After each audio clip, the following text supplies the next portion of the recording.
pesar de la idealización que se hizo de ella posteriormente, la Roma republicana estuvo marcada por duras luchas entre clases sociales. El conflicto entre la aristocracia de los patricios y la muchedumbre popular de los plebeyos tuvo su origen en profundas desigualdades que protegían los privilegios de los primeros a costa de la pobreza de gran parte de los segundos, siendo todo esto, a la larga, una de las lacras que contribuiría a la progresiva destrucción del imperio. Hoy hablaremos sobre uno de los episodios de esa larga lucha, que tuvo por protagonistas a dos hermanos de la familia de los Sempronius Gracos, Tiberio y Cayo, que se embarcaron en la tarea de promover profundas reformas para evitar la miseria del pueblo romano, entrando así en conflicto con su propia clase y pagando por ello el más alto precio. Te doy la bienvenida al vertedero de Kratos.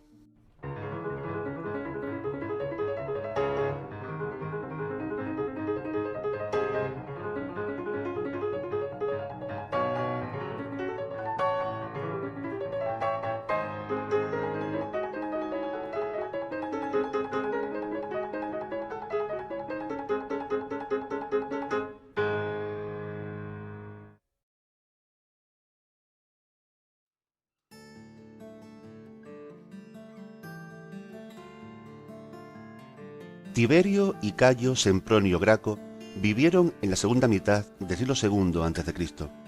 Eran hijos de otro Tiberio Sempronio Graco, político de distinguido servicio en paz y en guerra, y de Cornelia, hija de Escipión el Africano, quien derrotara a Aníbal en Zama.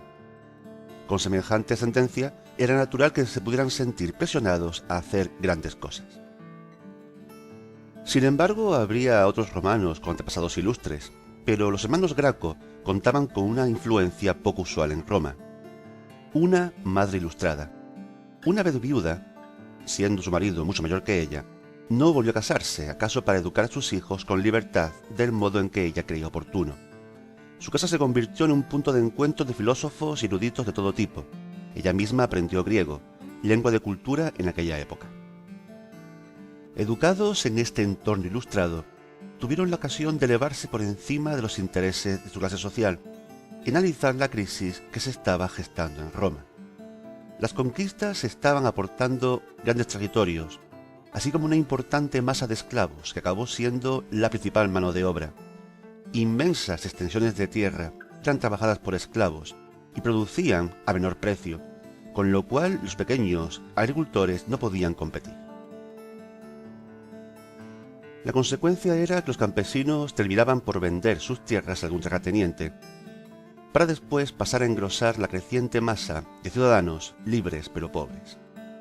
Los patricios romanos ya no eran los tipos duros de antaño, que lo mismo debatían en el Senado, que agarraban la azada para cultivar el campo, que empuñaban la espada para ir a la guerra. Preferían vivir en ciudades, mientras sus administradores hacían producir las tierras, maximizando los beneficios a toda costa.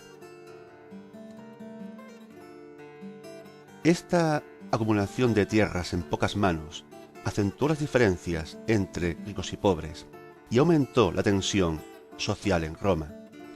En el año 134 a.C., Tiberio Sempronio Graco fue elegido tribuno de la plebe, cargo que pretendía aliviar las penurias de los plebeyos, pero cuya acción quedaba en la práctica muy limitada por los manejos de la aristocracia romana más reaccionaria.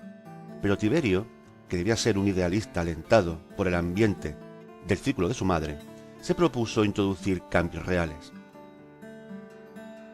Amparado por una facción progresista del Senado, propuso una ley de reforma agraria que limitaba el máximo de tierras que podía poseer un único ciudadano, obligando a entregar el exceso al Estado, que la repartiría entre aquellos dispuestos a trabajarla bajo el compromiso de no venderla. Era una propuesta razonable que, sin embargo, tuvo enfrente a un bloque de senadores conservadores encabezado por Escipión Emiliano. Estos se instaron al otro tribuno de la plebe, Marco Octavio, a que opusiera su veto para frenar el proyecto de ley de Graco. Lo que siguió fue una de las acciones que selló el destino de Tiberio Graco. Convocó a la asamblea de la plebe, que les había elegido, para que apartara de su puesto a Octavio, y así pudo sacar la ley adelante. Fue un acto impulsivo y sin precedentes, que se apartaba de la tradición, y ello hizo que los patricios lo vieran como alguien peligroso, que estaba dispuesto a ir más allá de lo habitual, y que quizá requiriese una respuesta más radical. La puesta en práctica de la nueva ley agraria durante el siguiente año incrementó la tensión entre conservadores y reformistas, que se desató cuando Tiberio Graco intentó presentarse por segunda vez al cargo de tribuno, lo cual no era exactamente ilegal, pero sí contrario a la costumbre. Antes de que ello fuera posible, un grupo de conservadores mataron a golpes a Tiberio Graco y a un grupo de sus seguidores, y arrojaron su cuerpo al Tíber.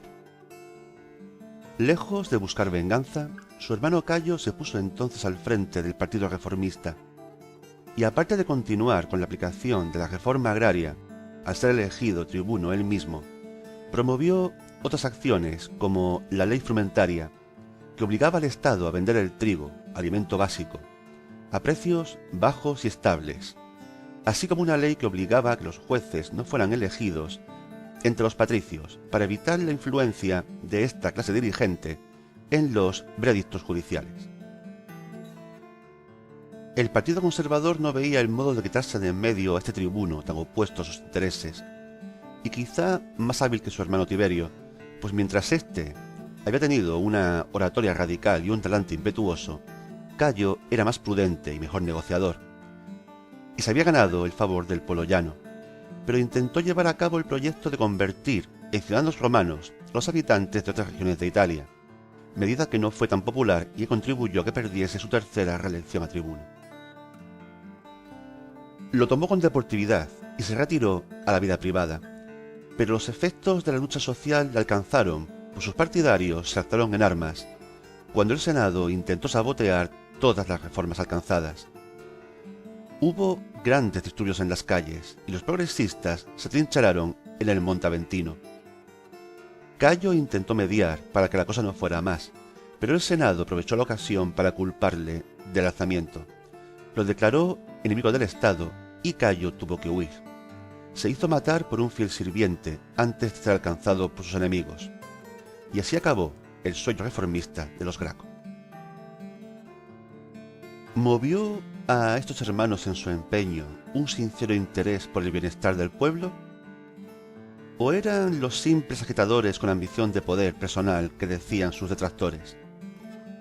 Es difícil saberlo, pero lo cierto es que escribieron las primeras líneas del principio del fin de la República Romana, un estado que funcionó relativamente bien mientras fue una pequeña urbe de agricultores, pero que se corrompió de un modo rapidísimo según adquiría territorio y poder. Después de la muerte de los Graco, la República no volvió a conocer la estabilidad. Conflictos sociales entre patricios y plebeyos, y entre plebeyos con diferentes intereses. Revueltas de esclavos llevados hasta el límite de lo humanamente tolerable, y un Senado incapaz de mantener cierto orden. Todo esto marcó la era de dictadores como Mario y Sila, quienes asumieron la responsabilidad del poder a costa de hacer correr la sangre, preparando el camino para quienes abrirían el paso a otra forma de gobierno. Pero eso ya es otra historia. Si te gustó este vídeo, dale al like, suscríbete al canal, activa la campanita para no perderte ni un estreno, pero comenta. Sobre todo comenta. Sigamos hablando de historia. Cuídate.